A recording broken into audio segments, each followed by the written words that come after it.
Bonsoir Jean-Sébastien Soldaini. Bonsoir.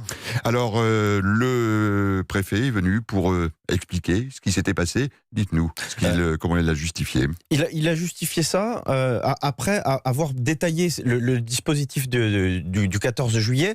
Et il va le reconduire vendredi pour cette finale entre l'Algérie et le Sénégal. Exactement le même dispositif. 2500 policiers mobilisés à Paris, essentiellement autour des Champs-Élysées, sur l'axe qui va de la place de la Concorde à la Porte Maillot. Pas de fan zone car il considère que cela sert uniquement à sécuriser la diffusion du match, pas à contenir des débordements après le coup de sifflet final. Didier Lallemand a aussi profité de cette présentation pour revenir sur les incidents du 11 juillet. Ça a été difficile, avenue de la Grande Armée, dit-il, après la qualification de l'équipe d'Algérie face au Nigeria. Magasins vandalisés et motos volées.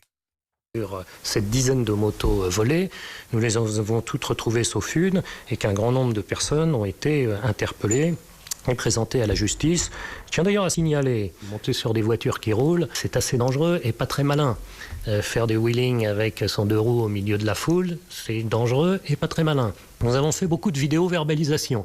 Et donc ceux qui n'ont pas eu ces comportements réguliers vont commencer à recevoir maintenant assez vite un certain nombre de contraventions. Mais nous n'intervenons pas dans ces cas-là dans la foule, parce que je ne veux pas provoquer des mouvements de foule. Mais il ne faut pas penser que tout ça se fait en toute impunité. Le rôle des forces de l'ordre engagées sera donc identique vendredi soir, avec pour mission principale protection des façades de magasins si nécessaire et encadrement des supporters.